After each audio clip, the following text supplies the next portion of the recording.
Morning. Good morning, everyone.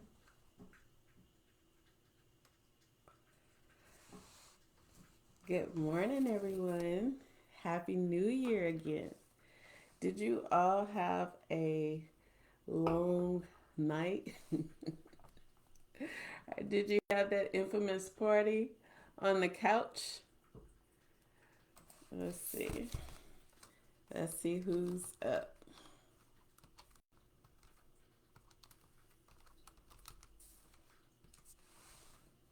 Oh, man. I should have put this in the comments prior to. Let's see.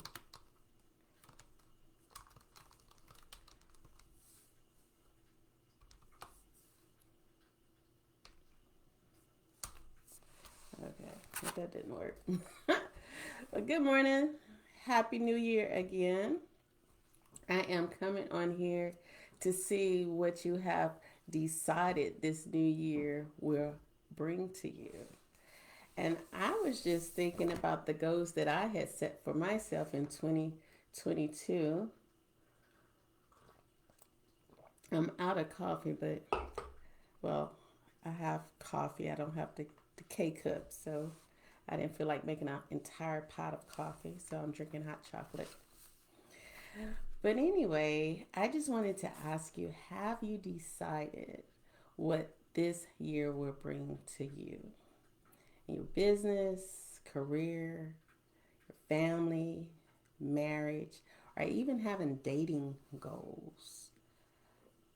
What you have decided this year will bring to you in your finances, or even socially, or even in your self care? Or what about spiritually? You have any spiritual goals that you wish to accomplish? Some things maybe that you wish to have done better?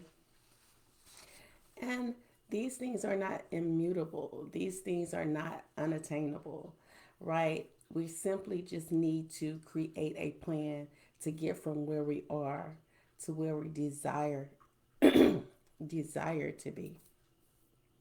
So I would propose that in order to set a goal for yourself this year and you're really serious about accomplishing that goal, I would suggest number one, write down the goal.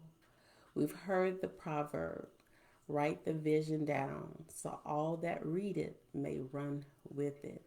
So it can no longer just be an imagination running around loosely in your head or a daydream that's not tamed or that vision that you run to every time life hits you, right?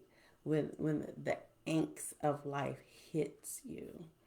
Financial frustration, social frustration, family frustration, physical frustration, whatever that angst is, you escape to this vision, that what if.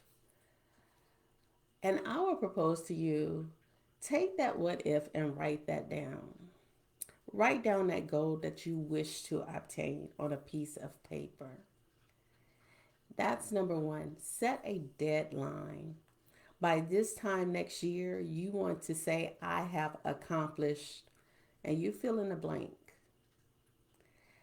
Set a target date by which to complete that goal. I would say as well, sometimes it's not that long, lofty 1 year. Because if you're like me, if you have more time, you waste more time. So, what I have found that works for me not to waste time is to implement short term goals. Each day I want to write 30 minutes, or each day I want to pray for 30 minutes.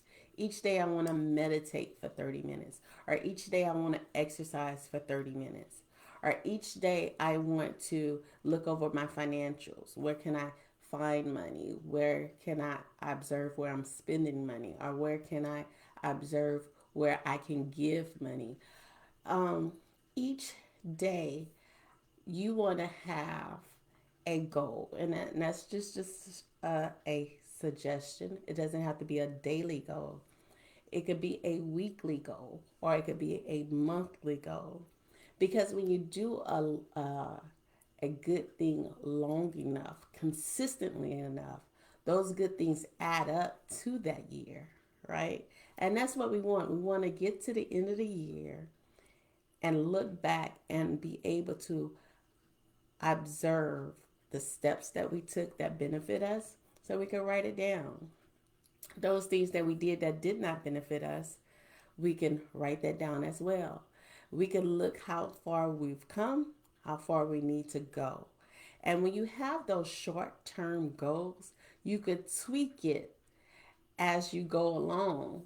It's so many things that's rushing to my head right now when I think about short term goals. I remember the short term goal that I had of just simply eating better.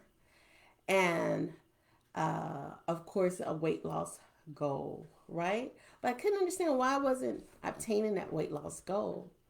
And so I didn't change anything. I just simply just wrote it down. I just wrote down what I ate in a day. Just wrote down what I ate in a day. And what I end up identifying when I worked in an office, that I would exercise at home and I would have breakfast. I would do my daily commute, dropping the kids to school, daycare, and then I'll commute to work.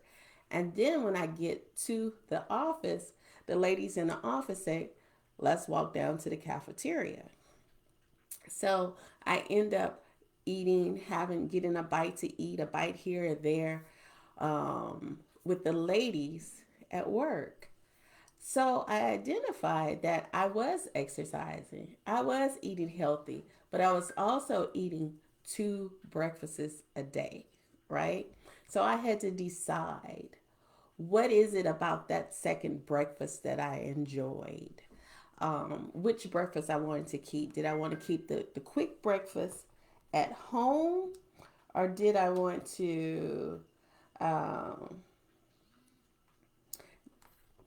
want to have the breakfast with my coworkers?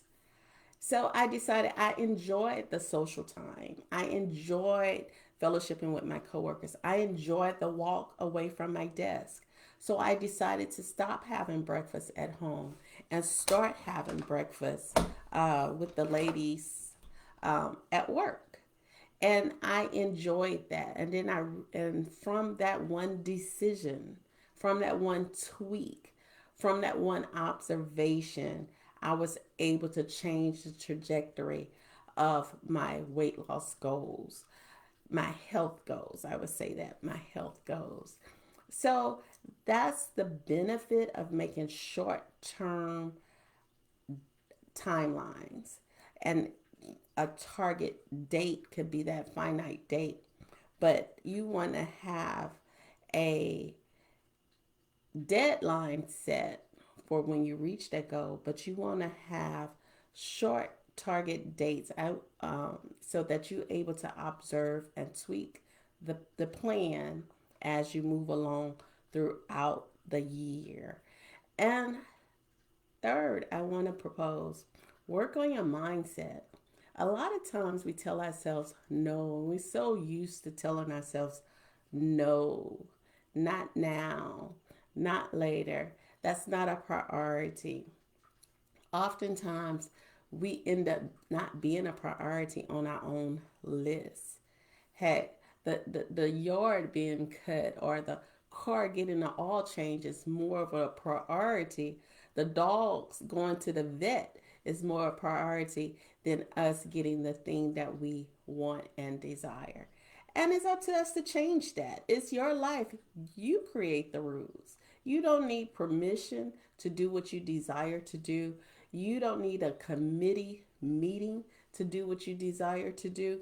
Just simply decide. Now, I know we do have some married folks in in this group. So, of course, your decisions will take a committee meeting of two, but I want to I want you to give yourself permission to at least have the conversation if you have to have that committee meeting of two. But first, decide for yourself, what do you want? Then you present the conversation, and then you come to an agreement how that can be accomplished. I want you to stop telling yourself no, but just propose the question to you, how can I? So, how can you accomplish whatever that goal is? So, changing your mindset, that's the third thing.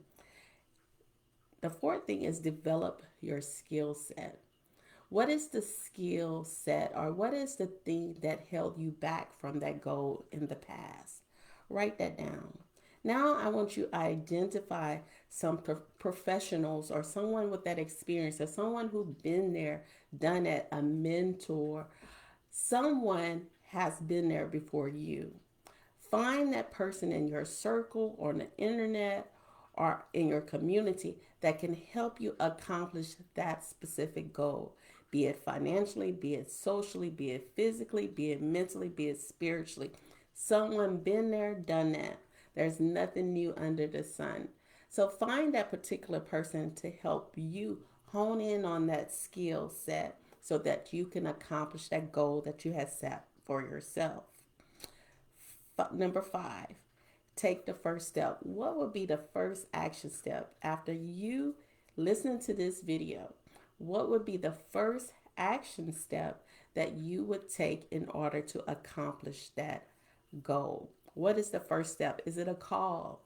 Is it watching another video? Is it going to YouTube and finding somebody who's done that particular thing? Is it going to Google a specific person in that industry that that can mentor you, or that you can pay? Never devalue yourself by not paying and investing in the thing that you need, right? Um, be okay with investing in yourself. Be okay for paying for information. You're not paying that person alone. You're paying for that person's experience, that person's education. They haven't forgiven those student loans. Not everybody has got no student loans forgiven. So be okay with paying for their education. Be okay with paying for their experience, because what took that person a lifetime to acquire, they're teaching that to you over a short span of time, whether it's in an hour conference or consultation, whether it's an e-course, or whether it's a book. They have, this is their life that they're sharing with you in a short amount of time frame. Be okay to invest in that, because whatever you focus in grows. Whatever you're willing to invest in grows. So be okay with investing in yourself, investing in professionals, and investing in information, and investing your time wisely, right? So, um, number six, I want to say, don't hold that to me. Continue to the completion. I always say this, and you will see my other videos. I will always say, do a good thing long enough until you're able to see the results. Earlier, I was sharing with you all that I just simply wanted to walk on my treadmill 30 minutes a day. That's it. I wasn't talking about losing the 100 pounds in 5 days. I wasn't talking about any being a bodybuilder and competing in a championship, a bodybuilder uh, competition. I just simply wanted to walk 30 minutes. So what I came up with was a calendar, right? I took a basic Dollar Tree calendar, and I uh, started, right? It didn't start off well in January. See how blank that is? It didn't go so well in January, right? So I'm looking, I showed up 2 times for myself in February, right? In March, I showed up a little bit and then forgot about the entire thing, right? But I kept coming back. I kept coming back. April, I showed up one time out of the entire month. But that's okay. I kept going back. I kept going back. And what I concluded was time. I was not allowing myself time in a day. And what I needed to figure out was it didn't matter what the guru said, it didn't matter what online influencers stated, it didn't matter what time they said worked for you. Like, oh, the best time to walk is such and such time of day. I had to figure out what worked for me and my work schedule. And once I figured that thing out, I started showing up all month. I started showing up all month. And I had to make sure that it made sense in my schedule. I showed up all month, right? And so I was really rooting for myself and making sure that I had to show up for me at the time that I allowed it for myself. And then I got to the end of the year, and of course, the holidays and holiday parties hit. But I'm very proud of this, let's see, this schedule because I showed up all month. And so the last thing I want to say is reward yourself. And you see these little stickers and the little smiley faces on my calendar. And it's very elementary, but it's something about getting that sticker versus getting a frown face. And I would show up to my treadmill every day just so I can receive my sticker. And it's nothing fancy, it's just some Dollar Tree stickers. And I would show up every day to my treadmill because I would prefer to place a sticker on my calendar versus a frown face. So I want you to find something that works for you and reward yourself. And whatever your reward is, whatever it could be a non-food reward, it can be a shopping, something that you didn't purchase reward, it can be extra time that you allow yourself to do that special thing that you like to do. You can work on your goal all week and then reward yourself with an extra 30 minutes to do that special thing. I like that. I kind of like that. I'm going to write that down for myself. But anyway, I just wanted to come on here and share that with you. Also, I want to invite you to our virtual vision board party this Saturday, and that will be virtually. Details will be in my group page, Single Moms Den. So I want you to join the group as well. And if you have joined, click on the event link and say that you're coming. It will be virtual via Zoom. And we're going to bring all our supplies. We're going to bring our pictures. We're going to write the vision, make it plain. So all that read it may run with it. And this is Candy Zenon, author and life coach. And I am here hoping, hopefully, I'm helping you love through it, learn from it, and live after it. Once again, Happy New Year. Happy New Year, people.